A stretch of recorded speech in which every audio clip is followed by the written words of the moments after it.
कि हमने तो पैसा भरा है तो हमारा फ्लाइट तो टाइम पे जाना चाहिए, आपने पीछे से जहाज लेट आया हमको क्या मतलब है? अरे सर सनसेट के बाद तो फिक्स विंग लँड कर सकता है, आप क्यों नहीं कर सकता? तर NCC किती इम्पॉर्टंट आहे एखाद्या विद्यार्थ्याच्या लाईफमध्ये? तर NCC हे एक अत्यंत महत्त्वाची संघटना आहे आणि जे जे कॅडेट्स त्याच्यातनं जातील 99% नाही 100% कॅडेट्सला आर्म फोर्सेसबद्दल एक कुतूहल असतं, एक इच्छा असते जॉईन करायची. सर एअरफोर्सच का तुम्ही निवडलं? आर्मी होती, नेव्ही होती?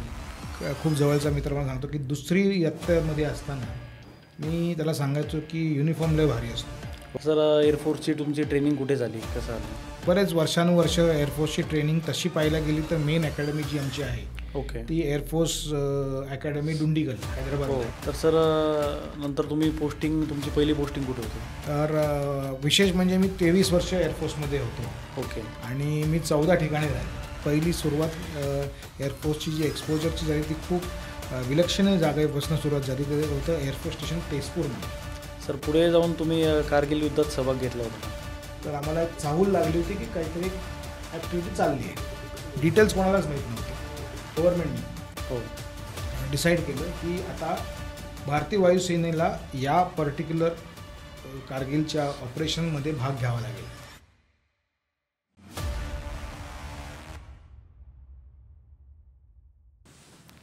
नमस्कार, माझं नाव ओमकार. मी आपल्या ओरस पॉडकास्टमध्ये आपल्या सर्वांचं स्वागत करत आहे. तर आपल्यासोबत आज जे गेस्ट आहेत तर त्यांना गेले 30 वर्ष झालं फ्लाईंगचा एक्सपिरियन्स आहे. तर त्यांनी इंडियन एअरफोर्समध्ये काम केलं आहे. आता गेले 7 ते 8 वर्ष झालं ते स्वतः लोकांना ट्रेनिंग देतात आहे. सिव्हिल हेलिकॉप्टर क्षेत्रातला त्यांना अत्यंत मोठा अनुभव आहे. तर आज त्यांचा संपूर्ण प्रवास व या क्षेत्रातल्या संधी या संदर्भात आपण त्यांची चर्चा करणार आहोत. नमस्ते नितीन सर. नमस्ते. Good morning. नमस्ते सर.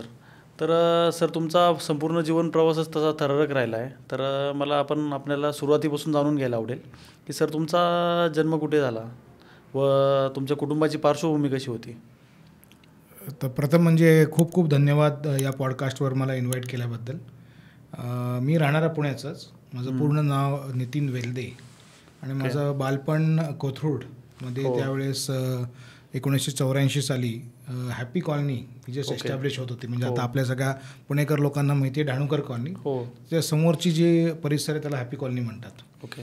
आणि माझं शालेय शिक्षण झालं अभिनव विद्यालय कर्वे रोडला नळ स्टॉपला जी शाळा आहे. बरोबर. आणि पहिल्यापासूनच मला इंडियन एअरफोर्स भारतीय वायुसेना म्हणा किंवा इंडियन आर्म फोर्सेसबद्दल कुतूहल आणि एक उत्सुकता होती. माझे वडील हे बाहेर इंडिया नावाच्या एका कंपनीमध्ये मेडिकल रिप्रेझेंटेटिव्ह होते. अच्छा. आणि आई माझी वेगवेगळ्या ठिकाणी ॲज अन अकाउंट्स ऑफिसर काम करायची. ओके. पण पहिल्यापासूनच घरची परिस्थिती अशा प्रकारे होती की खूप एन्करेजिंग होती. माझा मोठा भाऊ आणि आम्ही आमच्या वडिलांच्या आणि आईच्या एन्करेजमेंटमुळे मग NCCमध्ये आम्ही दाखला घेतला. ओके. हां. मी घेतली कॉलेज. माझं जसं शाळा संपली अभिनव विद्यालय 1988 साली तसा मी BMCC अजूनही खूप छान कॉलेज आहे. तर त्या कॉलेजमध्ये मी ॲडमिशन घेतली. आणि कॉमर्स करण्यामागचा हेतू एकच होता की सायन्समध्ये खूप इंटरेस्ट नव्हता. आणि त्या काळामध्ये इंडियन एअरफोर्समध्ये जाण्यासाठी 2 वेगवेगळ्या पद्धतीने तुम्ही एंट्री घेऊ शकत होता. एक होती तुम्ही जर का 12वी BSc केलं तर, आणि दुसरी होती ज्याला आपण त्यावेळेस NCC एंट्री म्हणायचो. म्हणजे जरी तुम्ही कॉमर्समध्ये असलात बरोबर तरी तुम्ही NCC जर का 3 वर्ष केलेत आणि ज्याला आपण C सर्टिफिकेट म्हणतो. अच्छा. ते जर का तुम्ही स्वतःसाठी त्याला उत्तीर्ण झालात तर तुम्हाला एअरफोर्समध्ये भरती व्हायचा as an officer as a pilot संधी होती. बरोबर. तर माझा भाऊ माझ्यापेक्षा 4 वर्ष मोठा असल्यामुळे तो पुढे होता. आणि एका रीतीने त्यांनी जे केलं तेच मी करत राहिलो, तो पण BMCCचा. असं करत करत 1988 पासून मी NCCमध्ये खूप इंटरेस्ट घेऊन काम केलं. आणि 3 महाराष्ट्र एअर स्क्वॉड्रन जे आता आपल्याला सिम्बायोसिसच्या इथे जे NCC ग्राउंड आहे तिथे आमचं युनिट. आणि कॉलेज आणि NCC मध्ये जास्त वेळ मी NCCमध्ये घालवायचो. ओके. कारण की मी एरो मॉडेलिंग करायचो. तर रिमोट कंट्रोलच्या द्वारे छोट्या इंजिनची विमानं मॉडेल स्केल त्याची एक प्रतियोगिता असते. बरोबर. आणि त्याच्यामध्ये मला खूप इंटरेस्ट होता. असं करत माझी ती कारकीर्द म्हणा किंवा माझं total overall growth story as child झाली. बरोबर. सर NCC किती इम्पॉर्टंट आहे एखाद्या विद्यार्थ्याच्या लाईफमध्ये त्या वयात? आता तुम्ही मला जर का विचारलं तर मी एकच गोष्ट सांगेन NCC बद्दल, की ती इंडियामध्ये अत्यंत पोटंट ऑर्गनायझेशन आहे, जी यूथला एका पर्टिक्युलर वेमध्ये थिंक करण्यासाठी, विचार करण्यासाठी, नंतर ज्या काही गोष्टी शिकलेल्या असतात त्या पुढील काळामध्ये त्याचे आचरणात आणण्यासाठी अतिशय खूपच सुंदर ऑर्गनायझेशन आहे. गंमत म्हणून सांगतो की NCC मधले एक्स कॅडेट इतके त्यांनी ज्या 3 वर्षात 5 वर्षात शिकलेलं असतं त्या प्रकारचं थिंकिंग त्यांना आयुष्यात कुठल्याही करिअरमध्ये त्यांचा तिथे सक्सेस होतो. बरोबर.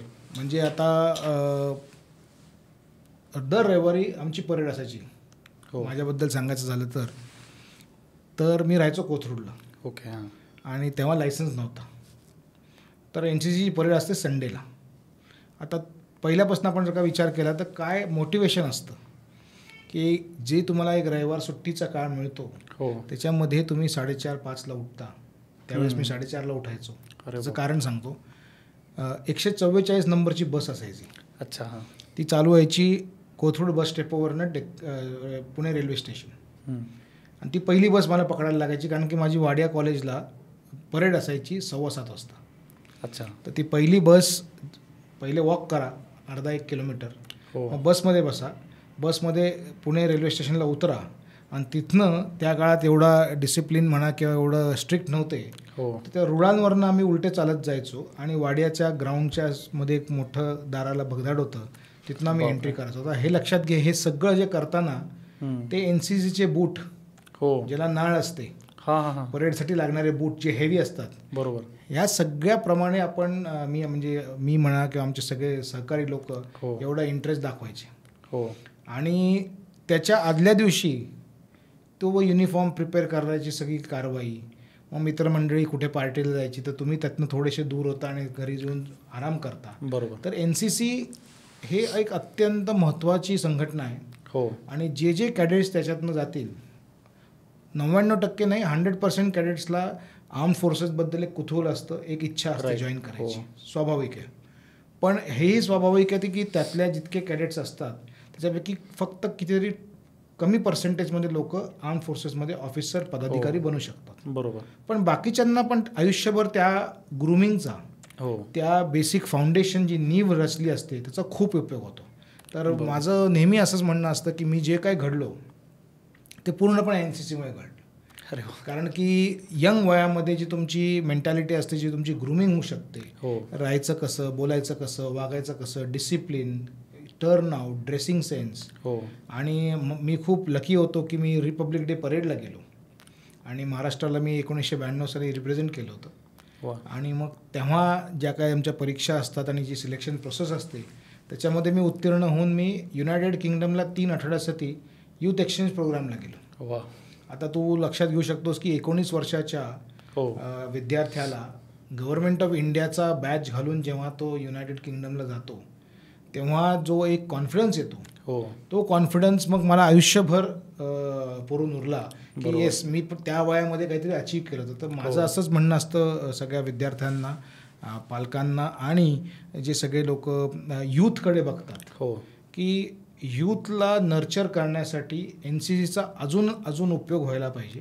बरोबर. आणि NCCची एक कपॅसिटी आहे, ती कपॅसिटी मिनिस्ट्री ऑफ डिफेन्स आणि डिफेन्स ऑफिसर्समुळे थोडीशी मर्यादित असू शकते. पण NCC सारख्याच बेसिक संघटना जर का आपण कॉलेजमध्ये राबवल्या तर त्याचा फायदा आपल्याला पुढे टू कल्टिवेट गुड सिटिझन्स नक्की होईल. राईट. सर एअरफोर्सच का तुम्ही निवडलं? आर्मी होती, नेव्ही होती? तर माझे मित्र म्हणजे शाळेतले मित्र जेव्हा भेटतात तेव्हा ते मला एक नेहमी आम्ही करिअर डेव्हलपमेंटबद्दल किंवा करिअर अलाइनमेंटबद्दल जेव्हा गोष्टी करतो तेव्हा ते सांगतात की माझा एक खूप जवळचा मित्र मला सांगतो की 2री इयत्तेमध्ये असताना मी त्याला सांगायचो की युनिफॉर्म लय भारी असतो. म्हणजे कुठे ना कुठेतरी युनिफॉर्मचं ते अट्रॅक्शन होतं, विमानाचं अट्रॅक्शन होतं. आणि मग सगळा फोकस हा पहिले डिफेन्स ऑफिसर बनण्याचा. डिफेन्समध्ये प्रायोरिटी एअरफोर्स. तर ती एका रीतीने इच्छा निर्माण झाली आणि त्या इच्छेला पूरक अशा गोष्टी करायला लागलो. तर आपण जसं म्हणतो की you enjoy doing something that is interesting and it becomes further more interesting. म्हणजे एका गोष्टीची तुम्हाला आवड निर्माण होते आणि ती तुम्ही अनुभव केल्यानंतर अजून ते त्या खोलात जाता. तसं मग झाल्यामुळे मी एअरफोर्सच निवडलं आणि सुदैवाने माझं सिलेक्शन झालं आमच्या त्यावेळेस पण. आणि आजही एक पायलट ॲप्टिट्यूड टेस्ट असते, तर ती पास नाही झालं तर तुम्ही एअरफोर्समध्ये पायलट बनू शकत नाही. ओके. सिव्हिलमध्ये बनू शकता. ती बरेच लोक एका फॉर व्हेरियस रिझन्स पास नाही होऊ शकत, पण सुदैवाने मी पास झालो. आणि कंबाईंड डिफेन्स सर्व्हिसेससाठी मी आर्मीची पण एक्झाम दिली होती. ओके. आणि 1992 साली ऑल ओव्हर इंडिया मी फर्स्ट आलो होतो. तर तसा बॅकअप प्लॅन माझ्याकडे एअरफोर्स आणि आर्मी दोन्ही होता. ऑल ओव्हर इंडिया तुमचा फर्स्ट रँकिंग आली होती? ऑल ओव्हर इंडिया 1992ची CDS एक्झाम, ज्याच्यामध्ये पहिले रिटर्न असते, मग नंतर SSB इंटरव्ह्यू असते. राईट. आणि ती मी दिली होती आर्मीसाठी, की जर का मी PABTमध्ये पास नाही झालो तर माझ्याकडे एक बॅकअप असायला पाहिजे. अशा रीतीने ती सगळी एक योजना त्या काळात झाली होती. बरोबर. तर सर एअरफोर्सची तुमची ट्रेनिंग कुठे झाली, कसं आलं? एअरफोर्समध्ये त्या बरेच वर्षानुवर्ष एअरफोर्सची ट्रेनिंग तशी पाहायला गेली तर मेन अकॅडमी जी आमची आहे ती एअरफोर्स अकॅडमी डुंडिगल हैदराबादला आहे. आणि थोडेफार चेंजेस दरवर्षी डिपेंडिंग ऑन व्हेरियस सिच्युएशन होत राहतात, दर 2 वर्षांनी 5 वर्षांनी. पण होलिस्टिकली जर का तुम्ही विचार केलात तर एअरफोर्समध्ये तुम्ही पहिले एक बेसिक स्टेजला एक विमान उडवता ॲज कॅडेट. मग तुम्ही ॲडव्हान्स स्टेजला एक थोडंसं अजून ॲडव्हान्स विमान उडवता. आणि त्याच्यानंतर तुम्हाला आम्ही जे एअरफोर्समध्ये यूज करतो वर्ड ट्रायफर्केशन. म्हणजे तुमच्या ज्या 3 फ्लीट्स आहेत, फायटर, लढाकू विमानं, ट्रान्सपोर्ट म्हणजे वाहतूक विमानं आणि हेलिकॉप्टर, हे 3 जे मेन व्हर्टिकल्स आहेत, त्याला तुम्ही डिव्हिजन म्हणू शकता, डिपार्टमेंट म्हणू शकता, फ्लीट म्हणू शकता. तर तुम्ही जेव्हा पासआउट होता आणि तुम्हाला फर्स्ट क्लास गॅझेटेड ऑफिसरचा पहिला रँक मिळतो, तेव्हाच तुम्हाला या 3 पैकी एक फ्लीट अलॉट होते. ओके. तर त्याच्या प्रकारे 1994 साली मी जेव्हा पासआउट झालो, 17 डिसेंबर 1994, तेव्हा मला हेलिकॉप्टर फ्लीट मिळाली. आणि मग प्रत्येक फ्लीटवाला आपापल्या फ्लीटचं ट्रेनिंग करायला वेगवेगळ्या ठिकाणी जातो. ओके. तर तसं तुम्ही जर का विचारलं तर NDA कसं 12वी ते ग्रॅज्युएटपर्यंत NDA बेसिक ट्रेनिंगसाठी. बरोबर. तर एअरफोर्सची स्पेसिफिक अकॅडमी ही एअरफोर्स अकॅडमी डुंडिगल हैदराबाद म्हणता येईल, तिथे ट्रेनिंग झाली. बरोबर. तर सर नंतर तुमची पहिली पोस्टिंग कुठे होती? तर विशेष म्हणजे मी 23 वर्ष एअरफोर्समध्ये होतो. ओके. आणि मी 14 ठिकाणी राहिलो. तर 1.5 वर्ष 2 वर्ष 1.5 वर्ष 2 वर्षांनी पोस्टिंग व्हायची. तर माझी पहिली सुरुवात एअरफोर्सची जी एक्सपोजरची झाली ती खूप विलक्षण जागेपासून सुरुवात झाली. ते होतं एअरफोर्स स्टेशन तेजपूरमध्ये, आसाममध्ये. आणि तेव्हा आमची जी चेतक चीता युनिट होती, ज्या युनिटमध्ये मी पहिले माझी कारकीर्द सुरू केली, तर त्या युनिटचा आमचा रोल होता की ज्या 7 सिस्टर्स आहेत, सगळ्या ज्या त्या एरियातले जे स्टेट्स आहेत, त्या स्टेट्सचे चीफ मिनिस्टर आणि गव्हर्नर्स यांना एका पर्टिक्युलर वेळेस घेऊन जायची जबाबदारी आमच्या युनिटमध्ये होती. ओके.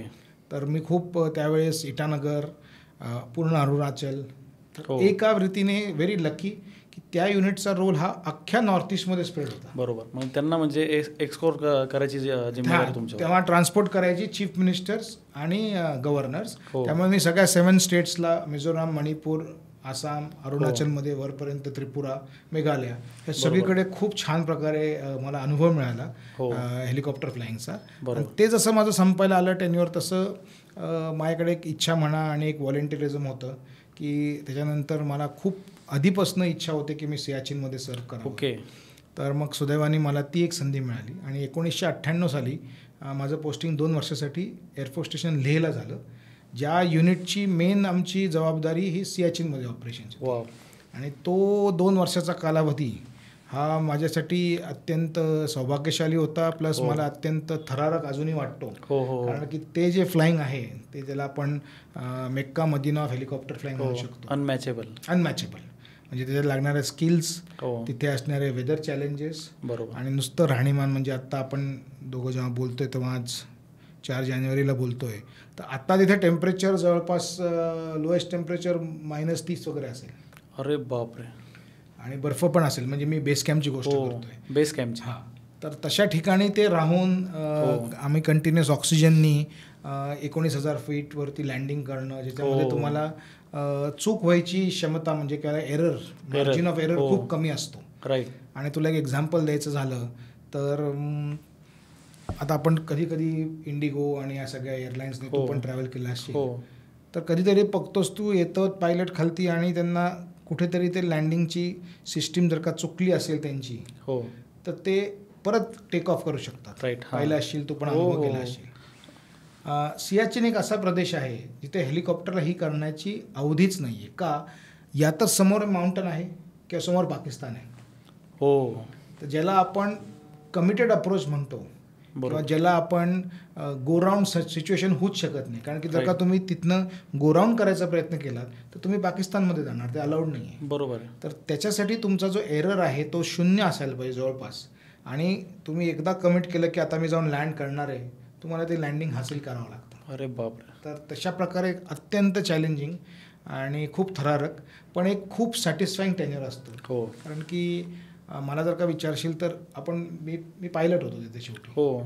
तर मी त्या पर्टिक्युलर पोस्टला 20 सेकंद, 30 सेकंद, 40 सेकंद जाऊन जे काही लोड होतं आर्मी ट्रूपसाठी ते काढून आम्ही परत यायचो. जे काही इसेन्शियल आहेत ते डिलिव्हर करून परत यायचो. राईट. पण जेव्हा तुम्ही तो विचार करता की अरे मी ज्याच्यासाठी हे लोड घेऊन चाललोय तो तर इथे 2 महिने 3 महिने राहतोय. बरोबर. त्याच्या कंपॅरिझनमध्ये तुम्हाला तुमचं काम खूपच किंवा जीवनमान, काम सोडा, पण तुमची जीवनशैली तुम्हाला वाटते की माझी इझी आहे, मी बेस कॅम्पला तरी जातोय. हा तर इथे अगदी फॉरवर्ड पोस्टला या छोट्याशा जागेमध्ये राहतोय आणि जे काही हेलिकॉप्टरद्वारे त्याला पुरवलं जाते ते खातोय, बोलायला कोणी नाही. तर त्यांचे चॅलेंजेस, आणि ते जेव्हा अशा प्रकारे फुल मोटिवेशनमध्ये देशसेवा करतात, बरोबर, तेव्हा एका रीतीने खूप सॅटिस्फाईंग टेन्युअर असतं ते. आणि ते त्यांचं जीवन पण तुमच्यावर अवलंबून आहे ना, की लाईक तुम्ही जे इसेन्शियल्स काही आठवड्यांनंतर म्हणा किंवा काही नंतर ते वाईप आउट होऊन जातील. करेक्ट. तर त्यानंतर मग तर ते तुमच्यावरच आहे सगळं. तिथे मग त्यांचं जरी वेदर खराब असेल म्हणून आर्मी एक टिपिकली आपण म्हणू शकतो नॉर्मल टर्म्समध्ये की एक विंटरचा एक रिझर्व्ह बिल्डअप करते.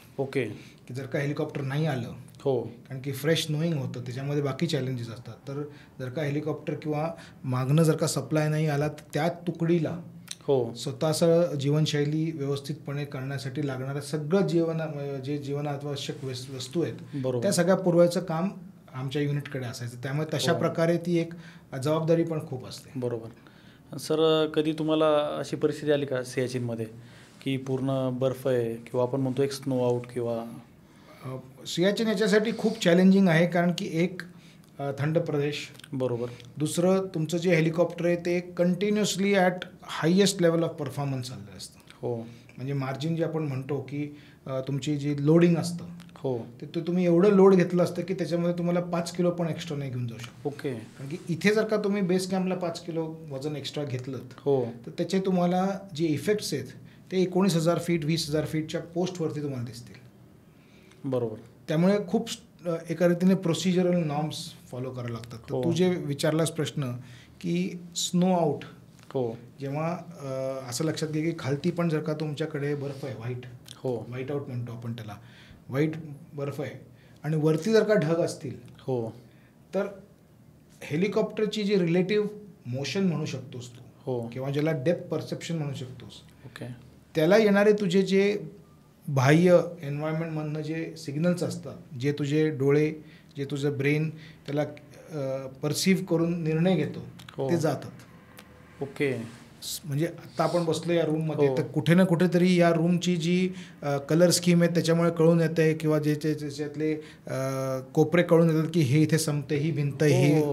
आता हे इमॅजिन कर की हे आपण फक्त एका व्हाईट बॉलमध्ये असतो, तर आपल्याला किती वेगळी एक परिस्थिती निर्माण झाली असते की कळलंच नसतं की आपण कसं त्याच्याबरोबर ओरिएंटेशन आहे. त्यामुळे तो जो विचारलाच प्रश्न त्याला व्हाईट आउट कंडिशन म्हणतात. तर त्याच्यासाठी असणाऱ्या सगळ्या कॉशन्स तुम्हाला घ्यावे लागतात. तर ते चॅलेंजिंग होऊ शकतं. बरोबर. शेवटी मानसिक पण दडपण येत असेल तेव्हा. शारीरिक सोबत मानसिकरित्या ही चॅलेंजिंग. मानसिकरित्या, कारण की तुम्ही दिवसाला जवळपास 6 तास फ्लाईंग करता. बरोबर. आणि तुमचं, कारण की टेम्परेचर सकाळच्या वेळेत कमी असतात नॅचरली सो, तर तुमचा दिवस सुरू होतो हा सूर्योदयाच्या अर्धा तास आधी, मग त्या काळामध्ये, आणि अजूनही I am sure the situation same आहे, की ते सगळं बर्फातलं सगळं ते पाणी गरम करून तुम्हाला तो जो एक बेडमधनं निघतानाचा जो एक नॉर्मल माणसाला पण जो आळस असतो तो तिथे खूप जास्त असतो, कारण की थंडीमुळे. तर एका रीतीने मानसिक आणि शारीरिक दोन्ही हे आहेत. पण नेहमी आपण एक खूप मोठी जबाबदारी देशासाठी आपण निभावतोय आणि आपण हे in support of army troops करतोय. जे ट्रूप्स तिथे आपल्यापेक्षा अजून जास्त कठीण परिस्थितीमध्ये आहेत, ते इंटरनल मोटिवेशन असल्यामुळे तो काळ निघून जातो आणि 1-2 वर्षाचं पोस्टिंग असतं, पण खूपच थरारक आणि खूपच मेमोरेबल असतं ते पोस्टिंग. आयुष्यभर आठवणींचा ठेवून जातं. येस सर, पुढे जाऊन तुम्ही कारगिल युद्धात सहभाग घेतला होता का? तर झालं कसं की मी जेव्हा सियाचीनमध्ये पोस्टेड होतो, तर 1998 ते 2000 मी सियाचीनमध्ये पोस्टेड होतो. आणि मे महिन्यामध्ये थोडंफार त्यावेळेस सोशल मीडिया आणि या सगळ्या गोष्टी कमी होत्या, तर आम्हाला एक चाहूल लागली होती की काहीतरी एक ॲक्टिव्हिटी चालली आहे. डिटेल्स कोणालाच माहीत नव्हते.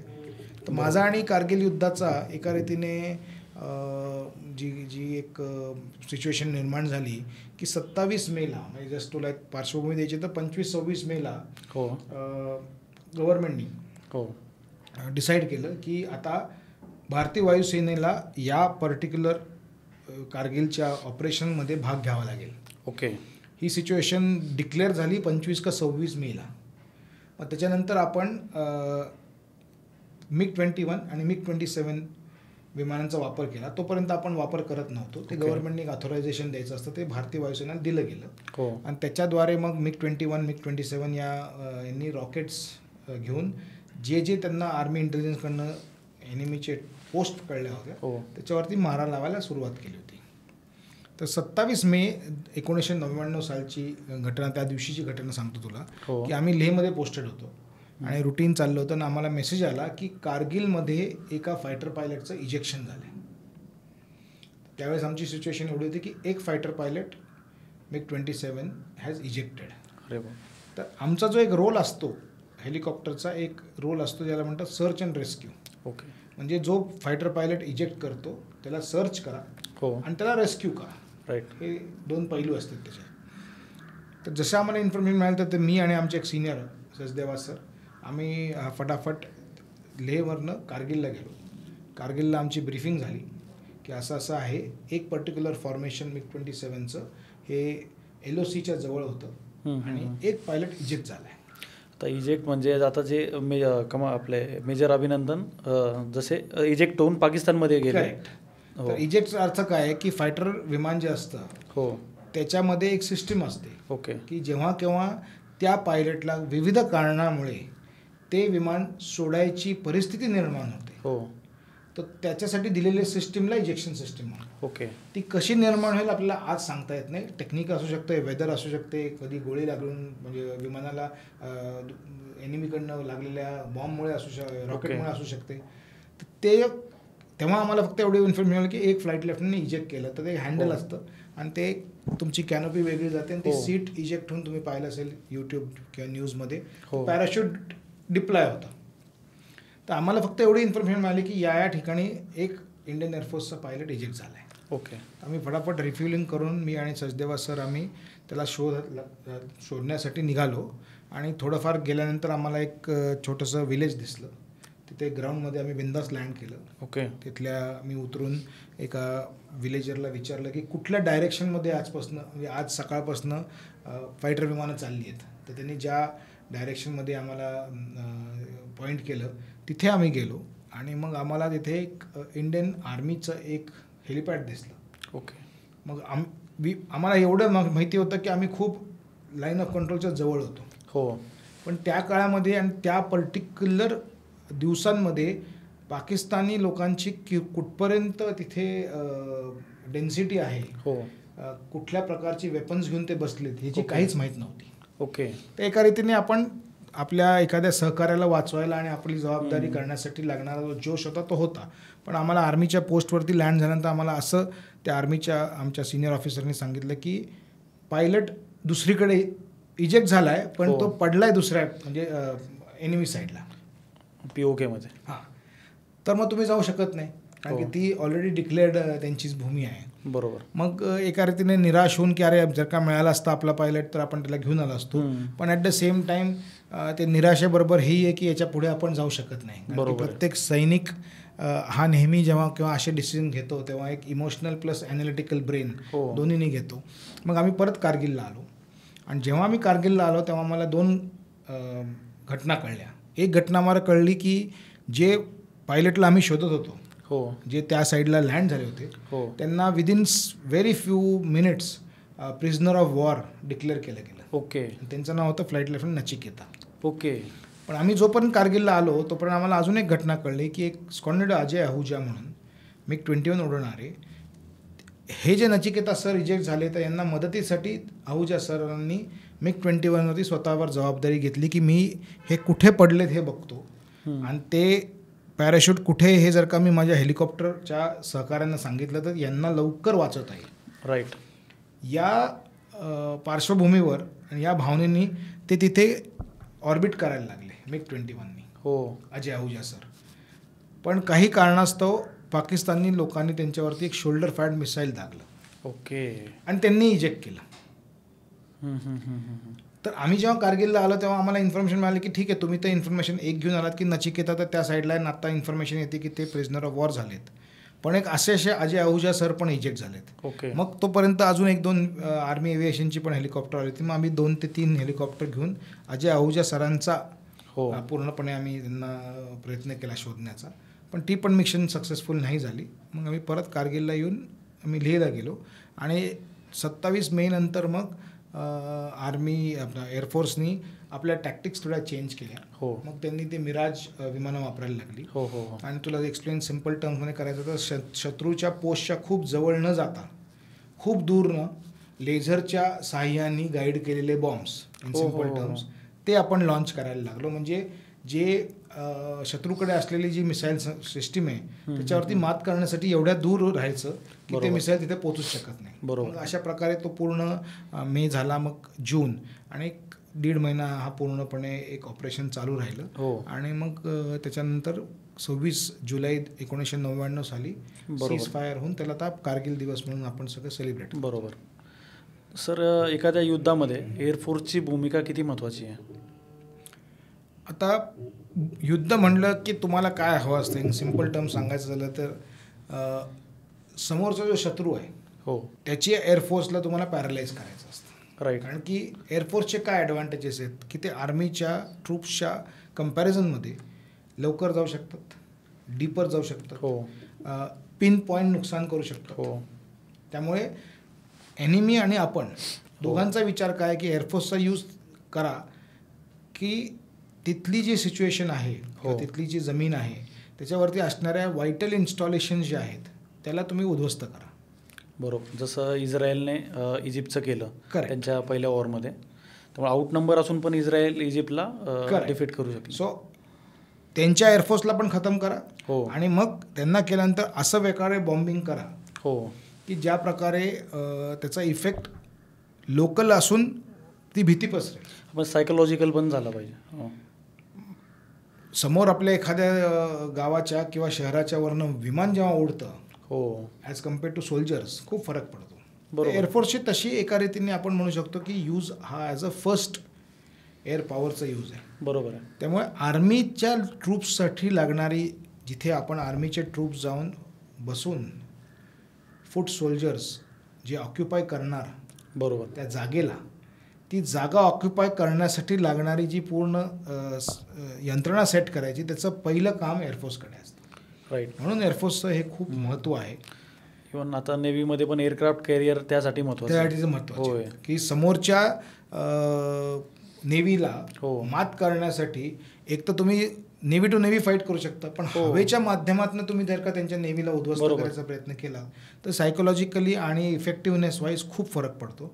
त्यामुळे एअरफोर्स, आर्मी, नेव्ही यांचे तिन्ही लोकांचे तिन्ही वेगवेगळे पैलू आहेत. बरोबर. त्यामुळे शेवटी at the end of it आपल्या सिम्पल लँग्वेजमध्ये सांगायचं झालं तर शेतावरती कुंपण टाकलंस तरी तिथे तुझे स्वतःची लोकं लागणार. बरोबर आहे.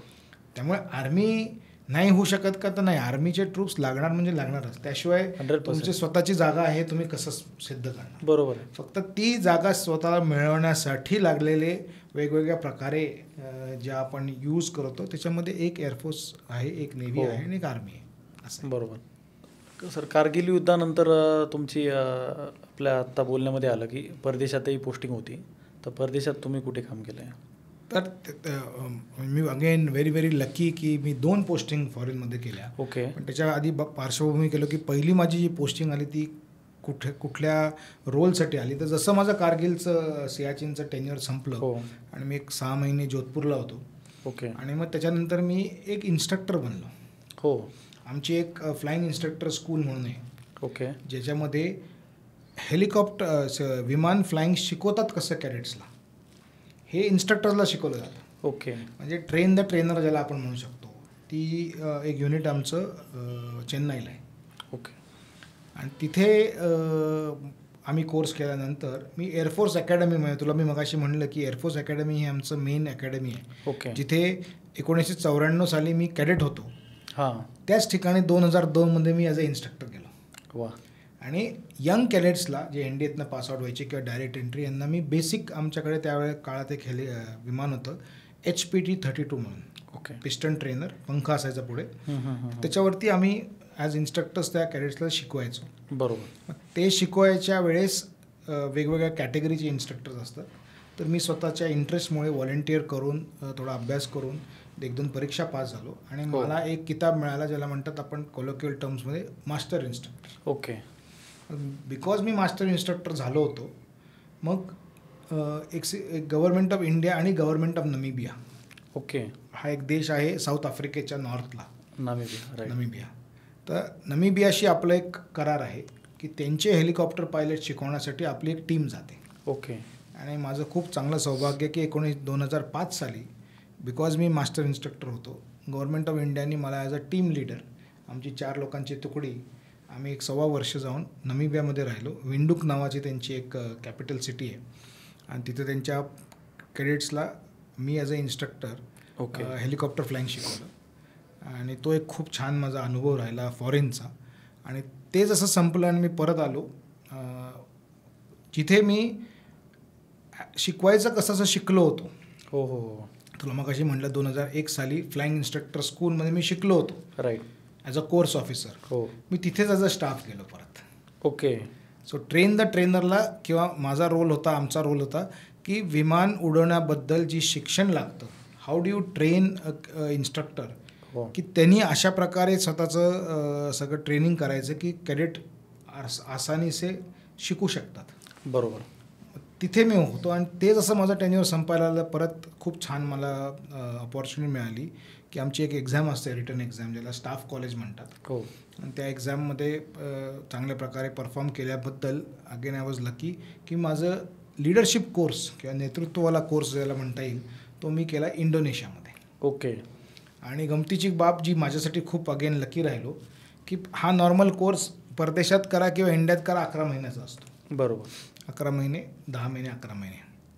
इंडोनेशियामध्ये हा कोर्स माझा 22 महिन्याचा झाला. ओके. त्याचं कारण सांगतो की इंडोनेशियामध्ये हा कोर्स त्यांच्या लँग्वेजमध्ये होतो. त्यांची जी नेटिव्ह लँग्वेज आहे त्याला भाषा इंडोनेशिया म्हणतात. तर पहिले 10 महिने मला ती लँग्वेज शिकावी लागली. अरे बाप. आणि मग पुढचे 11 महिने मी अख्खाच्या अख्खा कोर्स, मीडियम ऑफ इन्स्ट्रक्शन, म्हणजे जे लेक्चर देतात हो ते त्या भाषा इंडोनेशियामध्ये द्यायचे. आणि आम्ही 14 वेगवेगळ्या फॉरेन कंट्रीजमधनं आम्ही स्टुडंट ऑफिसर्स होतो. हो. तर तो एक खूप वेगळा अनुभव राहिला. ऑलमोस्ट मी 22 महिने तिथे राहिलो इंडोनेशियात. बरोबर. तर भारतीय डिफेन्स ऑफिसर्सशी किंवा भारतीय ॲज अ, मी नमिबियामध्ये असताना हाय कमिशनरबरोबर खूप निगडीत असायचो. Same is the case with Indonesia. तर आपल्या डिफेन्स ऑफिसर्सबद्दल बाहेर खूप कुतूहल आहे. ओके. आणि आपले डिफेन्स ऑफिसर्स बाहेर गेल्यानंतर इंटरनॅशनल कॉम्पिटिशनमध्ये खूप चांगल्या प्रकारे परफॉर्म करतात. अच्छा. आणि एक खूप अप्रिशिएटिव्ह गोष्ट आहे की गव्हर्नमेंट ऑफ इंडिया आपल्या लोकांचे जे असे गव्हर्नमेंट ड्युटीजवरती भारतात, ही इंटरनॅशनल स्टँडर्ड्सनी काळजी घेतात. कधी कधी आपल्याला गैरसमजूत असते की आपली गव्हर्नमेंट मशिनरी आपली जास्त काळजी घेत नाही. तर from all aspects administrative, financially, otherwise, study material, अत्यंत आपली जी सिस्टीम आहे, एम्बसी सिस्टीम आहे, आपली हाय कमिशन सिस्टीम आहे, ती डिफेन्स ऑफिसर्सला खूप एनकरेजिंग आहे. आणि we are very proud to be Indians in this kind of a setup. कारण की आपले कुठल्याच पद्धतीमध्ये आपले इंटरनॅशनल स्टँडर्ड्सप्रमाणे खूप काही फरक नाही आहे. It is absolutely comparable with USA और ऑस्ट्रेलिया और जपान और चायना. हे मी माझ्या 2 पोस्टिंग नंतर मला लक्षात आलं की खूप छान आपली सिस्टीम आहे. बरोबर. सर मला एक प्रश्न असा विचारायचा होता की एअरबेसेस का महत्त्वाचे आहेत, की जे आता पुणे आपल्या पुण्याला लागून तसं म्हणायला गेलं तर खूप लांबपर्यंत बॉर्डर आहे, पाकिस्तान म्हणा, चायना म्हणा. तर मग पुण्यात एअरबेस काय आहे आणि जे बाकी पण सगळे जे एअरबेसेस आहेत तर ते का इम्पॉर्टन्स आहेत? आता जर का तू पुणे एअरबेसची ही पाहिलीस तर over a period of last 30, 40, 50 years, 30 years air to air refuelling आलं, बरेचसे वेगवेगळ्या प्रकारची विमानं आली. पुण्याचं जर का तू विचारलंस तर पुणे हे मुंबईला प्रोटेक्ट करण्यासाठी मी खूप वर्षांपूर्वी जेव्हा पुणे बेस एस्टॅब्लिश झाला असेल, कारण की मुंबई पुण्याचा जो फ्लाईंग टाईम होता, राईट आणि मुंबईमध्ये जागा तेव्हा तो पुणे बेसला, आणि त्यावेळेस कोणी जे आपले सिनियर लोक होते, जे डिफेन्स स्ट्रॅटेजिस्ट होते, त्यांनी पुण्याला हा नेहमी एका रीतीने बॉम्बे हायला, ऑइल किंवा बॉम्बे ॲज अ राजधानीला प्रोटेक्ट करण्यासाठी नेव्हल बेस पण आहे मुंबईमध्ये, नेव्हल बेस पण आहे. आणि त्याच्यासाठी सीवरती उडायची जी विमानं होती तो रोल होता पुण्यातल्या एअरबेसला. राईट. आणि जर का तू तसा विचार केलास तर आपल्याकडे 3 ठिकाणी समुद्र आहे, आणि 1 ठिकाणी आपल्याकडे टिबेटियन प्लॅटो आहे. तर आपले सगळे बेसेस जे आहेत, बॉर्डर बेसेस, हे पाकिस्तानी म्हणजे अरेबियन सीला लागून खूप बेसेस आहेत आपले. अगदी तू वरनं जैसलमेरवरपासून खालपर्यंत आलास, पुण्यावरनं भुजला आहे, भुजला आहे, तुझं सुरतगडला आहे, मग अंबाला, म्हणजे अख्खा पंजाब बॉर्डर जी आहे. बरोबर.